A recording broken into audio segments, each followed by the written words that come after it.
자, 오늘 스가랴서 6장 10절과 11절 말씀을 함께 봉독하겠습니다. 시작. 사로잡힌 자 가운데 바벨론에서부터 돌아온 헬데와 도비아와 여다야가 스바냐의 아들 요시야의 집에 들어갔더니 너는 이날에 그 집에 들어가서 그들에게서 받되 은과 금을 받아 면류관을 만들어 여호사닥의 아들 대제사장 여호수아의 머리에 씌우고, 오늘 아침 본문이 그 앞 8절이었죠. 8절. 그래서 흑마와 백마가 북쪽으로 향해 악의 근원지를 아예 멸하고 하나님의 신원의 때, 갚아주심의 때, 이 땅에서 하염없이 피해자로만 살아갈 것 같은 눈물의 골짜기들, 그러나 어떤 때가 딱 오면 흑마와 백마가 샥 지나가면서 북쪽을 향해 하나님의 진노의 마음을 식혀주고 쉬게 되고 하나님의 왕되심이 선포되는 피해 보상의 때가 반드시 온다라는 말씀을 함께 나누었습니다. 그러고 나면 우리에게 뭐가 오냐면, 이 피해자의 삶, 좁은 길을 걸었던 이 세 사람의 이야기가 나오죠. 그런데 이들이 결국은 은과 금을 갖고 대제사장 여호수아의 머리에 면류관을 씌워요. 여기서 이 대제사장 여호수아는 누구를 말하냐? 교회의 머리 대신 예수 그리스도를 상징합니다. 그러면 피해자 좁은 길을 계속 걸으며 내가 그 길 속에서도 지는 것 같지만 실제로 영적인 승리를 하고 고난을 받는 것 같지만 고난 속에서 부활의 권능을 내가 더 많이 체험하면서 내게 얻는 건 뭐냐? 정금 같은, 음과 금 같은 믿음이 내게 있는데, 누구에 대한 믿음? 머리 대신 예수가 누군지를 아는 지식이 열린단 말이에요. 빌립보서 3장 8절부터 바로 그 원리를 사도 바울이 말씀하십니다. 시작. 또한 모든 것을 해로 여기면 내 주 그리스도 예수를 아는 지식이 가장 고상하기 때문이라. 내가 그를 위하여 모든 것을 잃어버리고 배설물로 여김은 그리스도를 얻고 그 안에서 발견되려 함이니, 내가 가진 의는 율법에서 난 것이 아니요 오직 그리스도를 믿음으로 말미암은 것이니 곧 믿음으로 하나님께로부터 난 의라. 내가 그리스도와 그 부활의 권능과 그 고난에 참여함을 알고자 하여 그의 죽으심을 본받아 어떻게 해서든지 죽은 자 가운데서 부활하게 하려 이르노니. 야, 죽은 자, 여기 보니까 11절에 보면 죽은 자, 뭐야? 피해자, 좁은 길, 항상 당한단 말이죠. 그런데 좁은 길로 가는 자만이 뭘 얻어요? 부활의 권능의 체험이 있단 말이에요. 아슬아슬하게 이 온갖 위험을 다 당하는데도 우리는 뭐예요? 우리는 애워싸이나? 우리 애워싸이지 않는다. 우리는 넘어뜨리지 않아? 우리는 죽지 않는다. 그죠? 이런 구절들의 이 부활의 권능, 이거는 단순히 재림 때만 경험하는 것이 아니라 좁은 길을 갈 때마다 아슬아슬하게 대적의 위협을 받지만 신기한 게 죽은 자 같으나 살아있는 자요. 서로에게 있어요. 멀쩡하게 살아있습니다. 맞죠? 오히려 얼굴에 빛은 더 나는 게 뭐예요? 좁은 길로 걷고 있는 우리들이지만 하나님이 때마다 새 힘을 허락하시니까 하나님 안에서의 소망이 있단 말이에요. 피난처 속에 온갖 모든 것들을 다 공급받는단 말이죠. 그러니까 나를 가해하는 자는 죽상인데 오히려 피해자인 내 얼굴은 뭐다? 항상 밝단 말이에요. 이게 바로 부활의 권능이 임해서단 말이죠. 그러면 빌립보서 아까 3장 8절에 보니까 그리스도를 아는 지식이 어떻게 열려요? 고난을 통해 부활을 경험하며 얻는단 말이죠. 좁은 길, 피해자의 길을 가면서 또 때때로 주님이 피해 보상금을 주실 때마다 그것으로 우리는 예수가 누군지를 알아가는 길이 열린다는 것을 말합니다. 그렇다면 오늘 본문 6장에도 이 좁은 길을 걸었던 이들이 부활의 권능을 맛보며 그들은 우리 주 예수 그리스도, 교회의 머리이신 예수께 면류관을 드렸단 말은 이제 비로소 머리이신 예수를 알아가기 시작했다는 것을 말하는 거예요. 그분은 왕이시구나. 면류관이라는 건 뭐예요? 우리의 왕이시단 말이죠. 예. 그렇다면 여러분, 오히려 신기한 게 이 좁은 길인 피해자의 삶 속에서 부활의 권능을 경험하며 우리는 예수가 누군지를 안다면 하나님이 우리로 하여금 고난에서 다시 부활로, 슬픔에서 기쁨과 희락으로. 이게 뭐예요? 역전이란 말이죠. 금요일 밤에는 피해자, 근데 오늘 아침에는 피해 보상금. 완전 역전이란 말이에요. 예수의 이름 속에 그 이름은 역전의 이름이라는 것을 우리는 알게 된다는 거예요. 제목이 역전의 이름. 한번 예수 3번 하세요. 역전의 이름. 예수, 예수, 예수. 예수, 예수, 예수. 역전의 이름, 역전의 이름, 역전의 이름. 할렐루야. 그러면 스가랴서에 보면 예수 그리스도에 대한 예언이 3개가 나와요. 그걸 어떻게 우리는 그 예언 속에 담긴 역전의 이름 예수를 알아가게 되는지에 대한 과정을 한번 살펴봅시다. 먼저 9장 9절로 한번 봅시다. 9절만 봅시다. 시작. 시온에 따라 크게 기뻐할지어다. 예루살렘에 따라 즐거이 부를지어다. 보라, 네 왕이 내게 임하시나니 그는 공의로우시며 구원을 베푸시며 겸손하여서 나귀를 타시나니 나귀의 작은 것 곧 나귀 새끼니라. 누가 임해요? 왕이단 말이에요.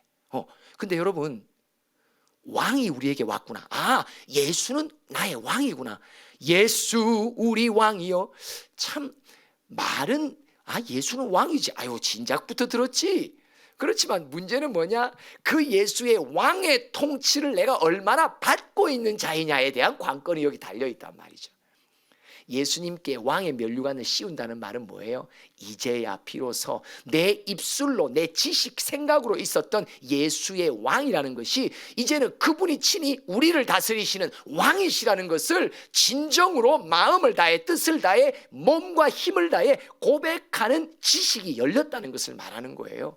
아, 그분이 왕이시구나. 근데 이 왕인데 어떤 왕이에요? 한번 또 계속 10절 읽어볼까요? 시작. 내가 에브라임의 병거와 예루살렘의 말을 끊겠고 전쟁하는 활도 끊으리니 그가 이방 사람에게 화평을 전할 것이요 그의 통치는 바다에서 바다까지 이르고 유브라데 강에서 땅끝까지 이르리라. 나는 교회의 머리이신 왕이라고 생각했는데 이 왕이 어떤 왕이냐니까 온 천하 이방 사람에게도 왕이라는 걸 깨닫는 거예요. 여러분, 실제로요, 우리가 예수를 지금까지 알고 있는 정도보다 우리가 더 성령의 이끌림을 받아 살아가면 내가 깨닫지 못했던 그분의 왕되심이 확장됩니다. 이해가 확장됩니다. 이게 지금까지 나는 예수는 왕, 그러면 그저 나 한 사람의 심령, 우리 가정, 우리 교회 지경이 이 정도였는데 지금 이 스가랴서는 지금 뭘 보여주는 거예요? 너희의 왕인데 그분 누군 줄 알아? 모든 이방의 왕이야. 천하의 왕이신 분이야. 와, 그냥 누가복음에 누가는 뭐라고 말해요? 왕인데 어떤 왕이다? 온 세상의 왕이라고. 그분은 구세주인데 구주인데 어떤 왕이야? 너희들만의 구주가 아니야. 그분은 온 세상의 구주야. 맞죠? 이게 왕의 통치의 스케일이 내가 생각했던 것보다 훨씬 더 크다는 사실이에요.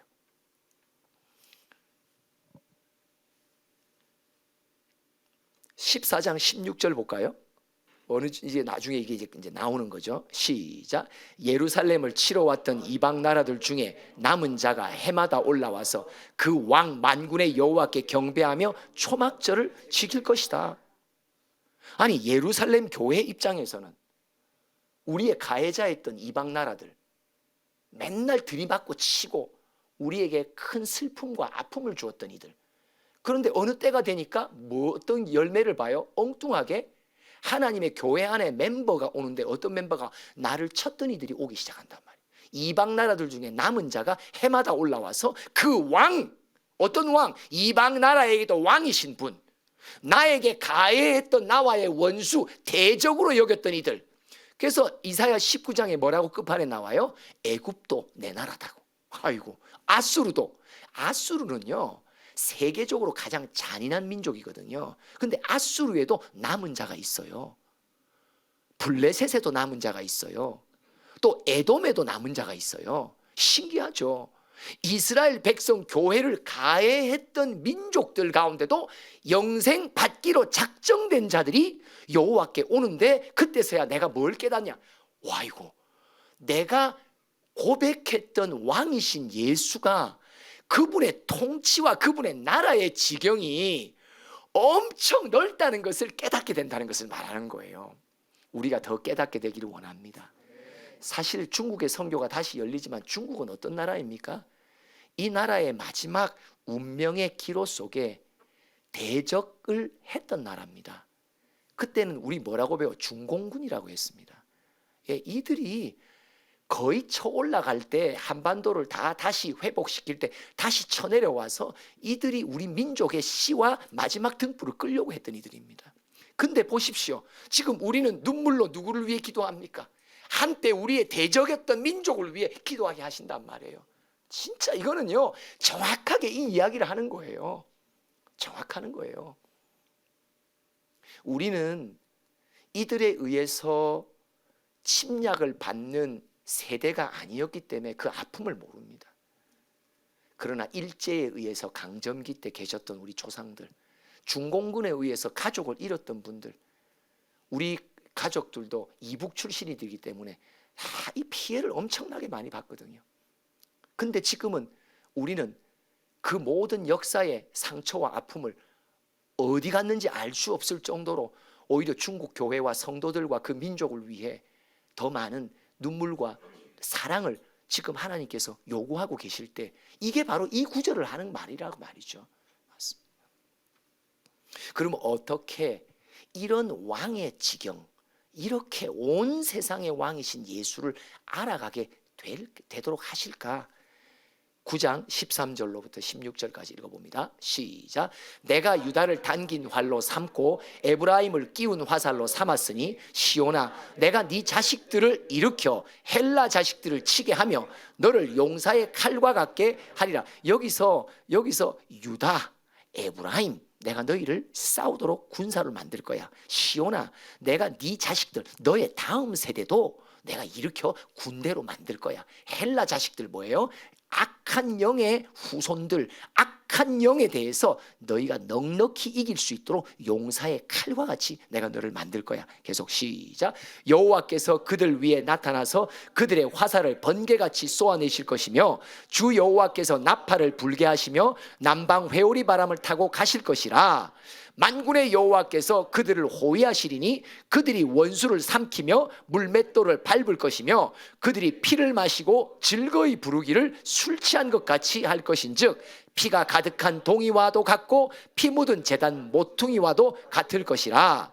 이날에 그들의 하나님 여호와께서 그들을 자기 백성의 양떼같이 구원하시리니 그들이 왕관의 보석같이 여호와의 땅을 빛나리라. 왕관의 보석같이 왕이신 예수가 권세를 입히셔서 유다와 에브라임으로 싸우게 하시고 너희 다음 세대도 군대가 되게 싸우게 하신다. 헬라의 자식들을 칠 거야. 헬라의 자식들은 사단의 권세를 말하거든요. 칠 거야. 근데 뭣도 모르고 막 하나님의 권세를 통해서 성령에 따라 싸웠는데, 싸우고 난 뒤에 뒤돌아보니까 열매가 오는데, 어디서 열매가 온다? 우리를 가해했던 이방 나라들 속에 구원의 열매가 나타나게 되는 거예요. 아이씨, 뭐 가해자 자손 가운데 구원 얻게 하려고 싸운 건 사실 아니었던 것 같은데, 그런 의도는 전혀 내게는 없었어요. 그들은 좀 망했으면 좋겠어요. 근데도 하나님이 악한 영과 싸우니까 악한 영의 사슬에 매인 모든 영혼들은 그들이 나와의 관계 속에 원수지간인지 가해자인지 알 수 없는데, 이들의 사슬이 끊어지니까 다 어떻게 된다? 막 회복된 영혼들이 나오는데 보니까 누구도 온다? 어이, 철천지 원수 집안의 자손들도 오네? 그죠? 이걸 알게 된 거예요. 참 영적 싸움이라는 것은 우리가 다 헤아리지 못하는 열매를 얻게 된다는 것을 말합니다. 평생 잊지 못할 상처 준 사람들과의 관계, 그들을 내가 어느 세월이 지나간 뒤에 내가 마주 대하며 그들과 나도 동일한 하나님의 자녀로서 화목할 수 있을 길이 열릴까? 전혀 생각지도 못하는 그런 놀라운 열매와 그런 화평의 사건이 일어나기 시작한다는 걸 말합니다. 참 역전의 이름 예수입니다. 그냥 그의 이름이 우리에게 임하며 그의 권세가 우리에게 임하여 우리는 그저 혈과 육의 싸움이라는 게 무슨 말이에요? 사람을 위한 싸움이, 사람에 대항하는 싸움이 아니란 말이에요. 우리는 우리를 가해하는 자를 위해 싸우지 않습니다. 가해자들은 무지하기에 그들은 죄의 종로로, 사단의 종로로 타여 그들은 정확하게 예수의 빛을 가진 자들을 타겟으로 삼까 가해합니다.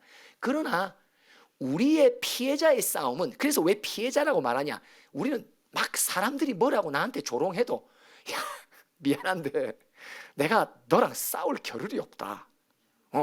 지금 내가 싸워야 될 이는, 너는 지금 나를 자꾸 건들지만 나를 자꾸 분노하게 하고 분인나처럼 자꾸 격동시키고는 있지만, 지금 예수의 영이 내가 싸워야 될 이는 사람이 아니라고 말씀하셔.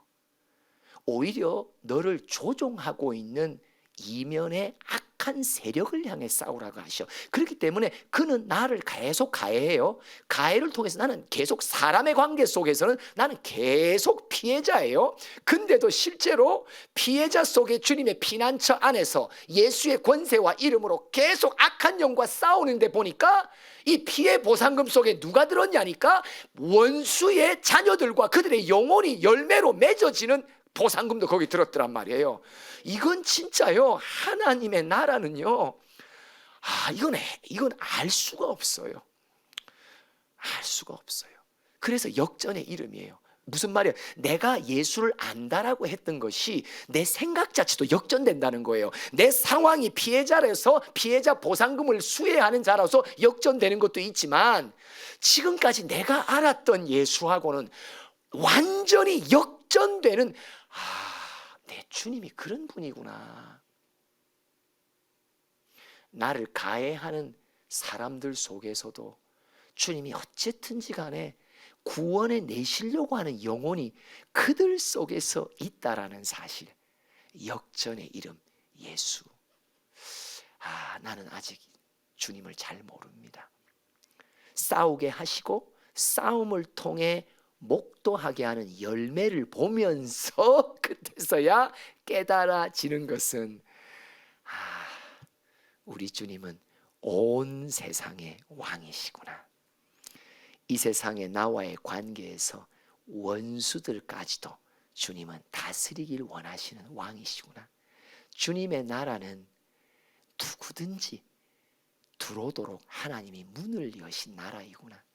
나와의 관계 속에서 그들은 제끼고 그들은 제외되고의 아주 좁은 것이 아니라, 하나님의 긍휼과 하나님의 사랑은 참 내가 다 헤아릴 수 없구나.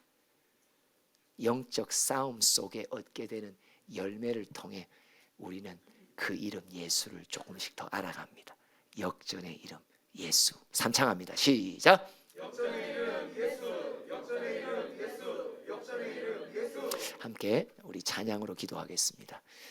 능력의 이름 예수, 권능의 이름 예수, 모든 강력을 파하는 예수, 생명 되신 예수.